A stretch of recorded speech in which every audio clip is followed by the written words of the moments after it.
ጊዜ ጥሩ አልነበረም። የስንቱ ህይወት ተቀጠፈ። ያሳደገኝ አባቴ ሚስትም ተቀብራለችና አስከሬኗን እኛው አካባቢ ለማሳረፍ ፈልገን ነው። ጥሩ ሀሳብ ነው። ሟቾቹ ቤተሰቦቻቸው ስላልተገኙ ሐውልት አልተሰራላቸውም። አይገኝም። ቦታውን ግን እጠቁምሻለሁ። ደስ ይለኛል። ግን ደግሞ የተረፉ ሰዎች አሉ ይባላል። አዎ፣ በታምር የተረፉ አሉ። እቺ ሴትስ?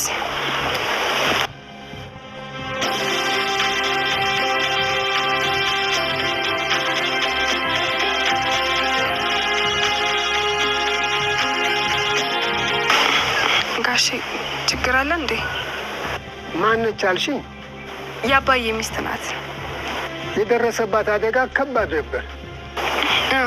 እሺ፣ ግን አልሞተች።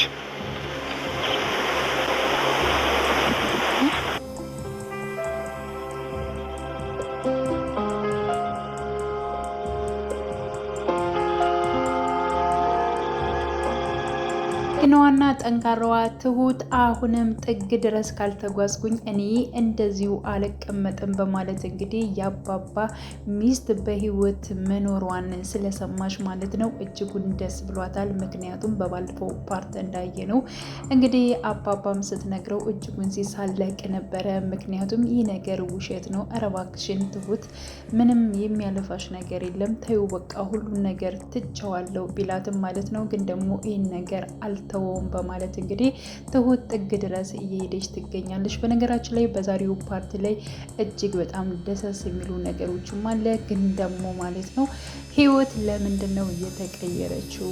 ህይወት ያው ባትቀየርና የድሮዋ ህይወት ብትመጣ እጅጉን በጣም መልካም ነው። ያው ድራማው ትንሽ ወዝ እንዳይኖረው አድርጎታል፣ በተለይ ከባቢ ጋር ማለት ነው። እና የቤቲ እህት ባትቀየር እጅጉን በጣም መልካም ነው ብዬ አስባለሁ። ሲቀጥል ደግሞ አሁን ላይ ማለት ነው እንግዲህ የድሮ የልጁ ሚስት የሆነችው ማለት ነው ቴና ከች ብላለች ማለት ነው። የመጣችበት ሁኔታ እንግዲህ ትሁት የወደቀን አሁን ላይም እያነሳች ትገኛለች ማለት ነው። ቀጥታ ከቤተ ክርስቲያን በር ላይ እየለመነች ነበር እያገኘቻት ማለት ነው። ግን ደግሞ አሁን ላይ ወደና አባባ ቤት ተከስታለች። ግን ደግሞ ከመንጣቷ ተንኮል መስራቷን ቀጥላለች። አንቺ መቼም አይምርሽም፣ አንቺ መቼም አትመለሽም፣ አልተቀየርሽም በማለት እንግዲህ አባባም እየተናገረ ይገኛል። ግን ደግሞ ትሁት ማለት ነው አሁን ላይ ቲና ተቀይራለች፣ ተጸጽታለች።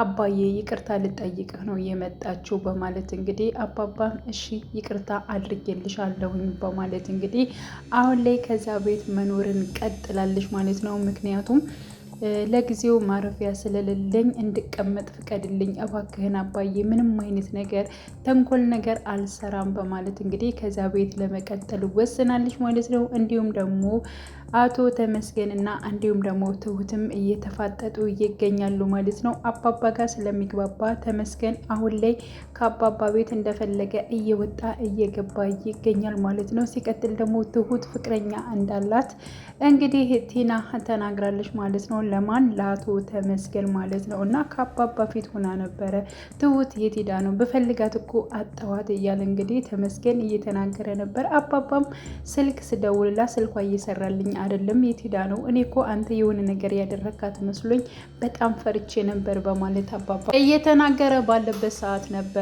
ምናልባት ከናቲ ጋር ሄዳ ይሆናል በማለት ናቲ ማን ነው በማለት እንግዲህ ተመስገን ጠይቆ ነበር። ናቲ ማለትማ የትሁት ፍቅረኛ ነው፣ እጅጉን በጣም ነው የሚወዳት፣ ፍቅራቸው ሲያስቀና በማለት እንግዲህ ከአባባ ፊት እንግዲህ ቲና ተናግራለች። አንቺ አተርፊም እንዴ ለምንድነው ዝም ማትይው በማለት እንግዲህ አባባን ቲናን ተቆጥቷታል ማለት ነው። ስለዚህ አሁንም ተንኮሏን አልተወችም፣ መጥፎ ነገር ከማድረግ ወደ ኋላ አላለችም። ሲቀጥል ደግሞ አባባ ከዚህ ቤት እሺ ለጊዜው መቀመጥ ትችያለሽ፣ ግን ደግሞ ብዙ እንድትቆይ በፍጹም እኔ አልፈልግም፣ ሳይሽ ምንም የተቀየርሽ አይመስለኝም በማለት እንግዲህ አባባ እንግዲህ ቲናን ተናግሯታል ማለት ነው። ግን እሷ እጅጉን በጣም ደስ ብሎታል ማለት ነው። ደስ ብሏታል ምክንያቱም ይሄን ነበር የፈለገችው፣ ከቤት ውስጥ እንድትቀመጥ እንዲፈቀድላት ነበረ፣ እሱም ተፈቅዶላታል። ስለዚህ አሁን አሁንም ተንኮል ከመስራቷ ወደ ኋላ አትልም ማለት ነው።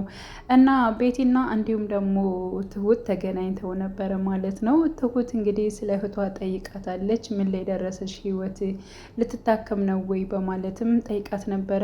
አዎ ሁሉን ነገር ጨርሻለሁ፣ እህቴን ላሳክማት ነው። ትሁት አንቺስ እንዴት ነሽ? ያቺ ራስ ወዳድ የሆነችውስ እንዴት ነሽ? በማለት አይ እንደዚህ አትበይ እንጂ ቤቲ በቃ ሁሉም ነገርን ታዩ በማለት እንግዲህ ለመናገር ሞክራለች ማለት ነው። ሲቀጥል ደግሞ ምን ወሰንሽ? ምን አደረግሽ? ምክንያቱም እህትሽን መቼ ነው የምትታከመው? ሲቀጥል ደግሞ የአለምዬን ንብረትስ ምን ወሰንሽ? በማለት እንግዲህ ያው ቤቲን ጠይቃታለች ማለት ነው። ቤቲም እኔ የራሴን ነገር ነው የማነሰው፣ የእሷ የሆነን ነገር እሰጣታለሁ፣ ምንም ነገር አልፈልግም።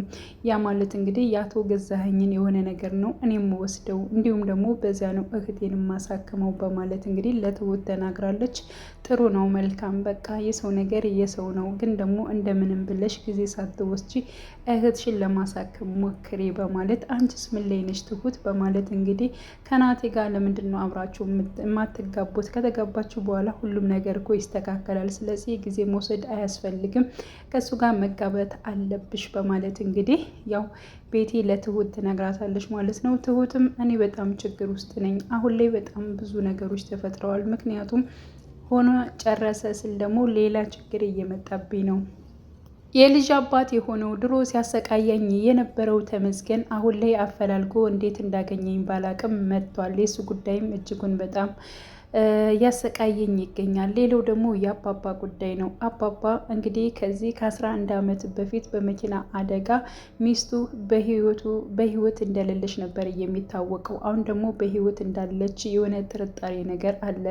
እሱን ነገር ደግሞ ማጣራት እፈልጋለሁ። እሱን ነገር ካጣራው ነው ስለ ራሴ ህይወት ማሰብ የምፈልገው በማለት እንግዲህ ያው ለቤቲ ተናግራለች ማለት ነው። ቢሆንም ጠንከር በይ፣ እንዲሁም ደግሞ የልጅሽን ባልም ምንም መፍራት አያስፈልግም፣ ነገሮች መጋፈጥ አለብሽ፣ ተፈርቶ ምንም ነገር አይታለፍም እና ጠንካራ ሁኝ ትሁት በማለት እንግዲህ ቤቲ እንዲሁም ትሁትን ለማጠነከር እየሞከረች ትገኛለች። በነገራችን ላይ የትሁትና እንዲሁም ደግሞ የቤቲ ጓደኝነት እጅጉን በጣም ደስ ይላል ማለት ነው። ምክንያቱም ያው ትሁትም ቤቲ እንድጠነክርና እስካሁን የለፋችበትን ውጤቷን እንድታይ እህቷን እንድታሳክም ትፈልጋለች። እንዲሁም ደግሞ ቤቲ ማለት ነው ትሁት ጠንካራ እንድትሆንና ህይወቷ ወደፊት ያማረ እየሰመረ እንዲሆንላት አሁንም ጠንካራ መሆን ትችያለሽ፣ ጎበዝ ነሽ፣ በርቺ እያለቻት እንግዲህ እየተበረታቱ እንደ ጓደኝነት ቀጥለዋል ማለት ነው።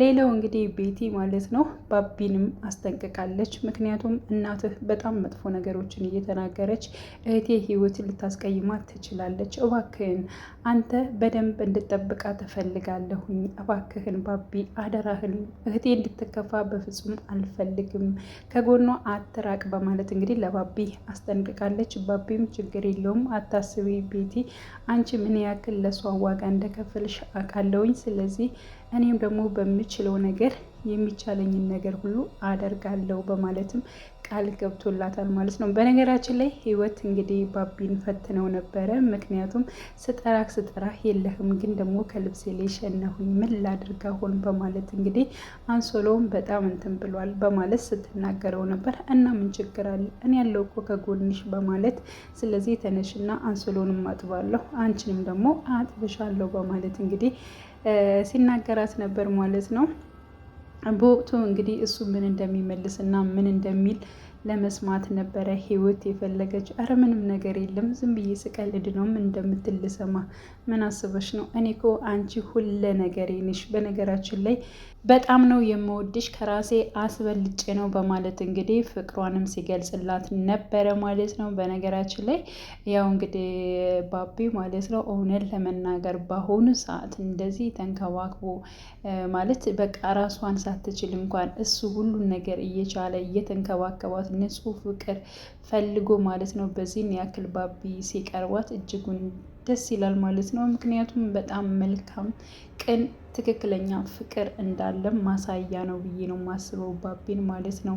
እና በሄድሽ ጊዜ ምን ብለሽ ነው ጸሎት ያደረግሽልኝ በማለት ምክንያቱም የምትወዳትን የምታፈቅራትን ልጅ እንዲያራምድልህ ፈጣሪን ጠየቅኩት በማለት እንግዲህ ተናግረዋለች ማለት ነው። ባቢም እጅጉን በጣም ነው ደስ ያለው ማለት ነው። ደግሞ ይሳካላቸዋል። በነገራችን ላይ ቤቲን እስከዛሬ የለፋችበትን የባቢንም ትዕግስት እንዲሁም ደግሞ የህይወትንም ሁሉን ነገር አይቶ ፈጣሪ በእርግጠኝነት ማለት ነው ያው ህይወት ታክማ የምትድንበት አጋጣሚ ይፈጠራል ብዬ አስባለሁ። ግን ደግሞ እንግዲህ ህይወት ትንሽ የፈራች ይመስለኛል። ምክንያቱም ብዙም እንዲከፋሽ አልፈልግም እህቴ ቤቲ ብላታለች። ምክንያቱም ያሰብነው ነገር ደግሞ ላይሳካ ይችላል፣ ሕክምናው ላይስተካከል ይችላል። ምክንያቱም በጣም ቆይተንበታል በማለት ችግር የለውም እንደሱማ ብለሽ እኔ ተስፌን እንድታጨልሚው አልፈልግም።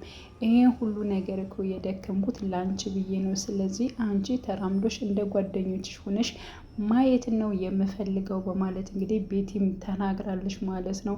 ተመስገን አሁን እኔ በጣም ተቀይሬያለሁ፣ በጸባይ ነው የመጣሁት ነው የሚለው ማለት ነው። ምክንያቱም እንግዲህ ከልጁ እናት ጋር ያ ማለት እንግዲህ ከትሁት ጋር አሁንም ፍቅርን መጀመር ይፈልጋል። እንግዲህ ትሁት ደግሞ ምንም አይነት ፍላጎት የላትም ማለት ነው። ይህንን ፍላጎቷን ደግሞ አለመሆኑን ደግሞ የግድ ማክበር አለበት። ስለዚህ እባክህን እያለ እንግዲህ አባባ አቶ ተመስገንን እየለመነው ይገኛል ማለት ነው። እንግዲህ ትክክለኛ ፍቅረኛዋ ማለት ነው ናቲ መሆኑን ወይንም ደግሞ ትሁት ልታገባ ዝግጁ መሆኗን ሲሰማ እንግዲህ አቶ ተመስገን ምን ሊያደርግ ይችላል፣ ናቲስ ምን ሊያደርገው ይችላል የሚለው ነገር እጅጉን በጣም አሳሳቢ ነው ማለት ነው። ወይንስ ደግሞ አሁን ላይ አለምዬ በባለፈው ፓርት እንደፈራቸው ማለት ነው ከቤት ልጇን ይዛ ለብቻቸው መኖር ጀመሩ ወይ? ናቲና እንዲሁም ደግሞ አለምዬ የት ሄደው ነው?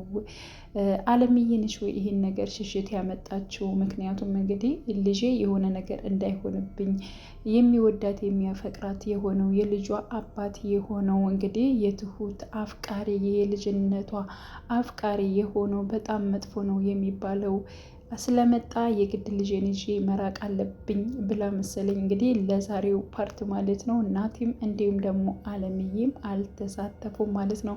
ቀጣይ ፓርት ሁላችንም በጉጉት የምንጠብቀው ነው። ቲና ምን ልታደርግ ትችላለች? አሁንስ ተንኮሏን ትቀጥላለች ወይንስ ደግሞ አትቀጥልም የሚለውን አብረን በትኩረት የምናየው ይሆናል። መልካም ጊዜ እመኝላችኋለሁ።